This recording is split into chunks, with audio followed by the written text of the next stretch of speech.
Hello and welcome to Monday's edition of Cracking the Cryptic, an edition, I might add, that I thought I'd never have to make. I can't believe I'm about to say this. This channel has prided itself over the years on showcasing handmade Sudokus. Sudokus made by human beings, which I think everybody who's followed this channel will know are so much better than anything that has ever been created by a machine. And you can sense when you solve all of our puzzles that they've had human input. This puzzle on screen is called Spotlight Fracture. It is by Claude Opus 4.6, which is an AI. And I really can't believe we're about to try and do this. I'm going to tell you the story behind it, but I will just say that you'll have all heard of the Turing Test. This is the idea that, the test of true artificial intelligence is if a human can interact with a machine and sort of in a normal natural language conversation come out of the other side of that conversation and not know they have been interacting with a machine. Well, I think there is definitely something in the world of puzzles that exists. We'll call it the Cracking the Cryptic test. I genuinely think that I think for Mark and me, we could solve a puzzle and know whether it had just been created by a machine or whether it had human input. Now, I know sometimes people use computers to sort of find a grid that works for an idea they've had. That's fine. That's not the machine doing all the work. That's the human coming at it with the ingenuity and the brain waves, and then using the computer to sort of narrow the search space. I'm not claiming I would be able to spot that, but something a machine had just made with no human input, I really think I could spot that. Yet we had an email from Vincent, who you may know better if you followed the channel for a while as Thoughtbyte, somebody whose puzzles we've featured many times. I just want to read you some of this email. Hi Simon and Mark, Thoughtbyte here. It's been a while since I've had time to make a puzzle. I've been very busy at work where I do research on AI security and safety. Every time a new model comes out, I do a little test to see if it can make an interesting Sudoku puzzle. Well, Claude Opus 4.6 Extended Thinking has finally done it. And it did this in one shot, given this prompt in its entirety. And the prompt that Vincent gave it was, please create a 6x6 chaos construction Sudoku with a novel rule set such that the grid has no given digits, but it can be solved logically by a human. And then Thoughtbyte has even given me the entire reasoning the model did, which I'll show you in a moment, and we can look at that together.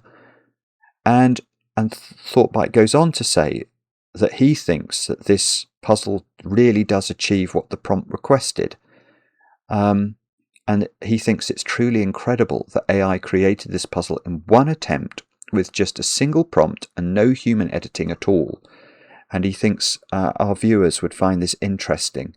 And he's going to leave the AI conversation, public so that anybody could read it. And apparently the title, Spotlight Fracture, is also something that Claude... is that what I call it? Claude. That Claude came up with. So... yeah, I'm a bit blown away by this. It's a chaos construction as well. So chaos construction is a Sudoku where the regions aren't given. You can see that this is a 6x6, and we're going to have to build the regions of 6 cells that you can't repeat the digits in. That is what Claude has asked us to do. And if you look here, this is the conversation that Vincent had with it. You can see there's the prompt, and then there's the replies. I don't know. Oh, you can click on these. Oh, I see. So they're all expandable. These. Look at this. Let me write a Python script to help me design a valid chaos construction. Hang. And it's got the script. Oh my goodness. Can you guys see that on my screen? Yes, you can. You can see it. Oh, that's... Good grief. Check if the Kropki dots alone. Verify the spotlight cell properties. I mean, wow. Wow. Anyway, we'll have a look at this together in a moment or two's time and have our collective minds blown. A couple of things to mention before we kick off today. We're streaming tonight, 10 p.m. UK time. Love to have your company. We're going to be back in the Blueprints Mansion, of course. I'll try and remember to put a link on the screen. And do get over to Patreon and check out our monthly competition, which is still got 4 days left to run. Lots and lots of puzzles there that you'll enjoy. No birthdays to do today. So why don't we read the rules that Claude Opus 4.6 has created for us and see what we have to do to solve the puzzle. We have to place the digits 1 to 6 so that each row and column contains each digit exactly once. Chaos construction. Divide the grid into 6 connected regions of 6 cells each. Each region also contains the digits 1 to 6 exactly once. No region may contain a 2x2 block of cells. That's a very human rule. Spotlight cells.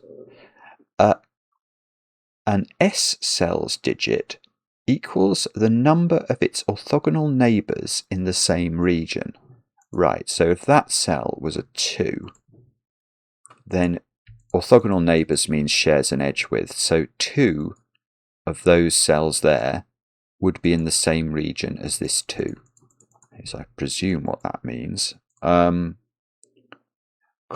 dots. A white dot means 2 cells are consecutive, so they differ by 1 in value. So if this was a 2, this, oh, that was a 2, this would either be 3 or a 1. A black dot means one is exactly double the other. That's the human way of expressing that rule that I much prefer to the digits are in a 1 to 2 ratio. So if this is a 2, this digit is either a 1 because 2 is double 1, or it's a 4 because 4 is double 2. Row diversity.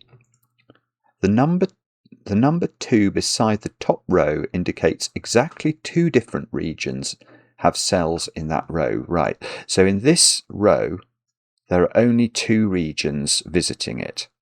And that presumably is what Claude Opus 4.6 has done to involve some sort of disambiguation at the end. Do have a go. The way to play is to click the link under the video as usual. But now I get to play. Let's get cracking. Feels slightly strange knowing no human being has really been involved in this. There are quite a lot of Kropki dots though, so presumably we can find something to get our teeth into there. I mean, most of the S's can't be enormous. I mean, that S that must be a 1 or a 2, because it's defining how many cells it's orthogonally next to, and it's only next to 2 are in its region, so it must be 1 or 2. That one could be 1, 2 or 3. I think anything on the border is going to be 1, 2 or 3, isn't it? So let's just pause there, because look, if we think about 2 consecutive digits, there's always going to be an odd number digit and an even number digit. That's the nature of consecutive numbers. There's a knowledge bomb for you. So what's the even digit on that pair? It's going to have to be a 2. So one of these is a 2. I'm not saying we know which one. Indeed, I don't know which one, but one of them is a 2. And any internal S digit, I think, can be up to 4. So maybe we should quickly pencil those in case that's relevant. See, that could have either 2 or 4 on it as its even digit, which is potentially okay. Right. Okay, let's have a look at the top row, because I've seen something we can do in the top row. This cell is consecutive with this one. Now, I don't know what this digit is, but I do know it's definitely not equal to 6, because 6 cannot be consecutive with a 1, 2 or a 3. And that means that 6 is on this little run of white dots. Now, 6 only has one neighbour, on a white dot in a 6x6 Sudoku because it's only consecutive with 5. So we could never put the 6 here because it would cause 2 5s to erupt around it. So the 6 must be in one of those 2 cells, and therefore this is actually a 5. So these 2 digits are 4 and 6 now, and we have at least made a little bit of a start. I mean, I'm not saying that's... I mean, that's certainly not bad logic. That's very human logic, I would say. Now, this is good. Now I'm going to use my parity trick to say in that domino there must be an even digit. Well, that's a 2. So the corner digit is a 1. And now this is a 2-3 pair. And, okay, actually, hang on, there's a... I'm going to get into trouble now because I can't see very well that has an S written underneath it. So I don't know how I'm going to deal with that. See, that one has an S. Yes, maybe as and when the puzzle appears, if I can solve it, I will make the S's a bit bigger so that anybody who attempts the puzzle can actually see them a bit better than I can. Okay, this digit's a 4 or a 6 as well. It's got to be consecutive with 5. Right, so what do we do with this knowledge? I'm not sure yet. It's probably something we can do. I'm just sorry, I'm trying to spot what it is. Oh, I tell you what we could do. What we could do is think about 5... In a 6x6 Sudoku, let's think about black dot valid digits. What can you put in theory on a black dot? Now, 1 you can put on because 2 is double 1. 2 you can put on because 2 can go with 1 or 4. 3 you can actually put on because 3 can go with 6. 6 is double 3. 4 you can put on because half of 4 is 2. 5 you cannot put on because you can't put 2.5 or 10 in the other cell. So look at this row. Where's the 5 going? It can't go on black dot cells. And it's definitely not consecutive with a 1, 2 or a 3. So 5 must go here in row 3. And this is a 4 or a 6. Which we can nearly do. So we can nearly do the same question in row 4 now. Where's 5 in row 4? It can't go on a black dot. I think it could be here or here though, so I think it's got 2 possibilities. But 5 is on this domino now. In row 2, where's 5? It's got to be here. So these squares are from 4, 5, 6. That's a 4, 5, 6 triple in row 2. And this digit is now not a 4. And this digit is a 1, 2 or a 3, but it's not a 1. Now, what can we do with that? I haven't had to think about the regions very much yet, have I? I'm not seeing anything, but so I know that one of these is a 5.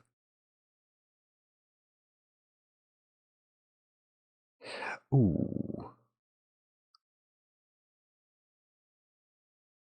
I want to say 3, 6. Oh, no. Hang on. Yes.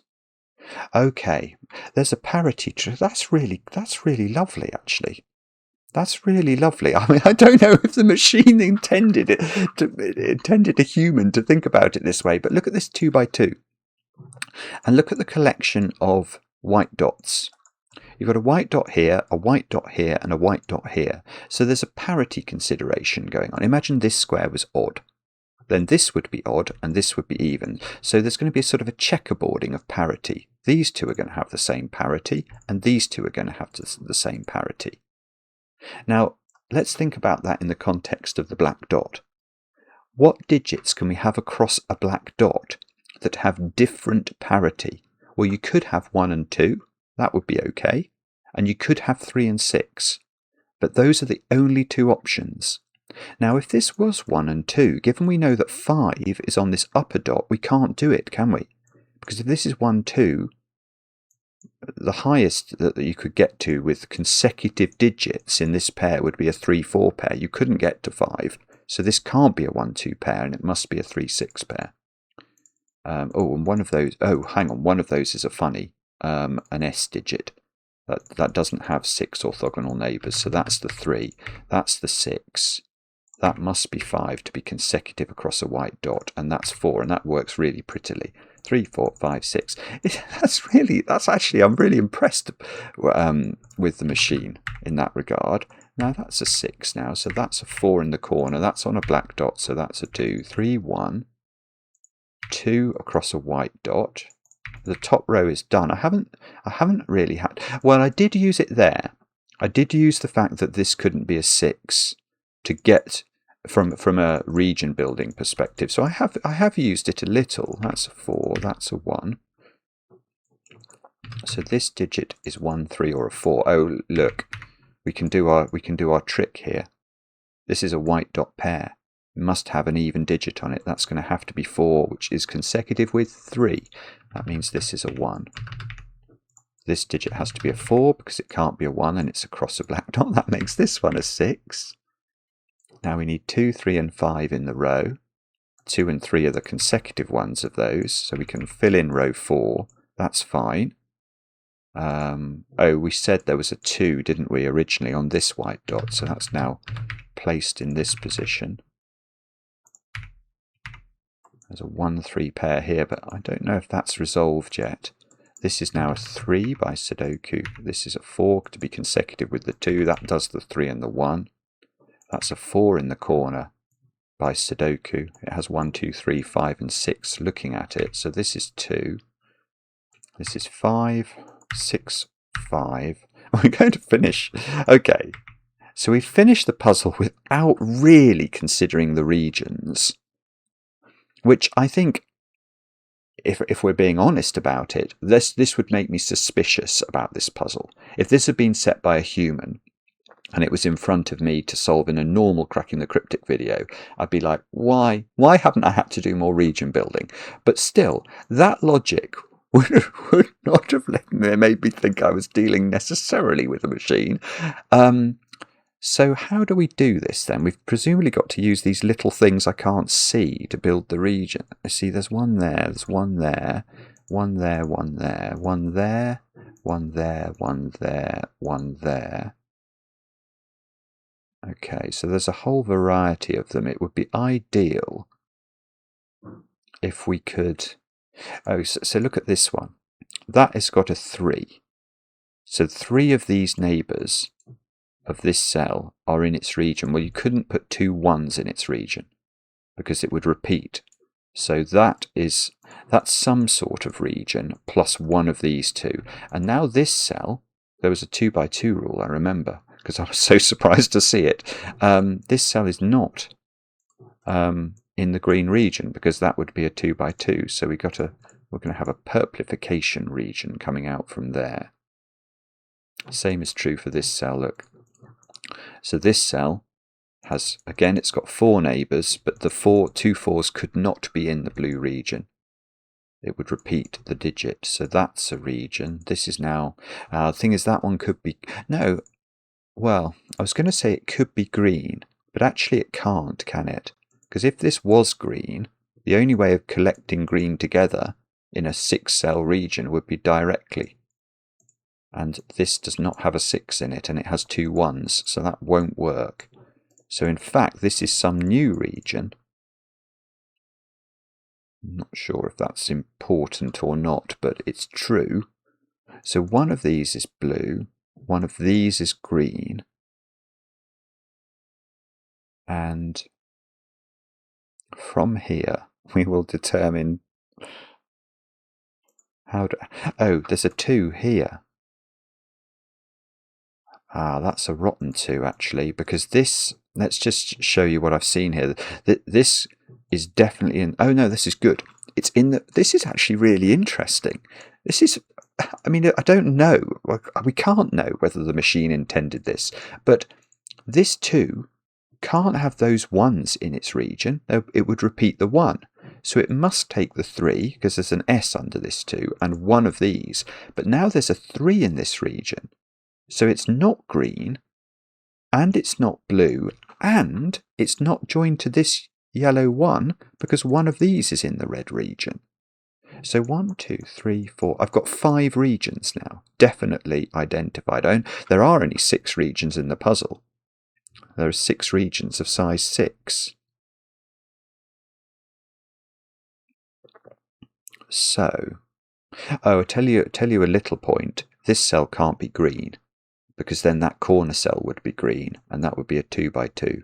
So that cell's got to be red, which tells us this one isn't red. Oh, I tell you what I'll do. I'm going to use my region drawing tool, let's try and delineate this as we can, so we can do things like this straight away. And that's true. And we've got, I'm almost tempted, you know, because I've got 4 3s in these regions. So maybe a better strategy would be to, what colour shall I use for this one? These are the questions. I'll use grey. Neither of those have got S's to worry about. So from here, what can we say that's definitely true? That is a good question. I don't know the answer. Claude Opus 4.6 has outfoxed me. Oh, that would be terrible, wouldn't it, if I couldn't solve it? You see, that could be the blue 4, because the green region would then do that, which looks very possible. The yellow here has to join to one of these 2 cells. Yeah, that's the way to do it. So this yellow, could it join to orange? Only if orange comes through this channel, and that would put a second 1 in it. So that's actually a grey cell.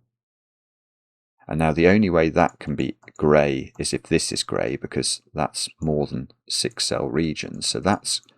So grey has a 1 in it, so this must be orange. Grey has a 1 in it, so this cell, which can't join, it must join to a colour because we've got all 6 colours in the grid. That cell has to be blue. So the grey comes down here, and the grey still needs 2. Oh, it's probably those 2, a 2 and a 6. Blue can't have 5 in it. It's got 5, so blue must take this one. So grey comes down. Grey needs a 2. That's going to be there. This is actually really good. It's enjoyable, which I find very surprising. Now, this cell must be red in the corner. Nothing else can reach it. Red needs a 6, but there are 2 options. Oh, but oh no, there are genuinely 2 options actually. Ah, but that's a 3. So that forces it that way. Oh no, that still doesn't tell us. This must be now green. Oh, and no, it's still ambiguous. Isn't it ambiguous? It can't be ambiguous. I'm sure it isn't ambiguous. Oh, it's this. I couldn't see it. There's a thingy there. And let's just check that. Okay, so that is a 1, which is telling us that it's only friends with the cell on its right, and therefore that cell is green. It's really well put together. It's so distressing. It's so utterly distressing. Now, this region is done. Lots of the regions are done. The orange region is not done. That has to come out. There was some rule about the top row, wasn't there? It's only got 2 regions in it. Well, the blue region could never get to the top rows. So the blue... Okay, so the blue region needs a 4. I just don't know which 4 it is, whether it's this one or this one that it's taking. Now, can that cell really be... Ah, yeah, this cell's interesting. Because if this cell was purple, purple would have to just come straight across and now the whole top row would be orange, and that would break the to clue. So I wonder if that's why the to clue has been given, to stop this cell from being purple. So that's therefore got to be orange. Orange still needs a 6, but there are 2 6s available. 1, 2, 3, and 5. This 2 has to be purple. It's the only purple needs a 2. It's the only 2 available. If the top left cell was orange, which it can't be now, it can't get there. It would be 7 cells large. So orange can't get this cell. It would be 7 cells again. So orange gets that one. Blue gets that one.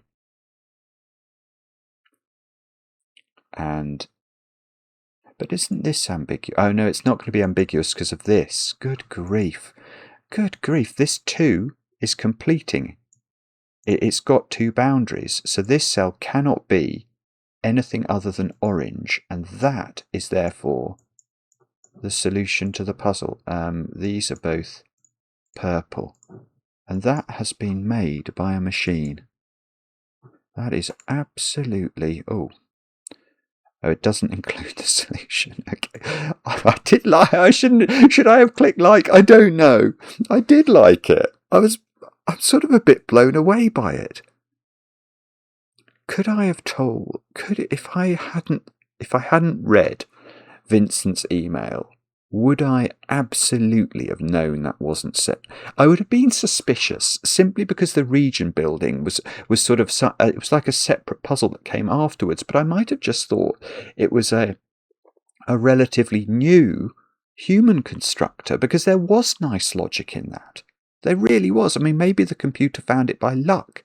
Oh, so let's just have a quick look at the conversation. Is there some way we can see how the computer has constructed its logic?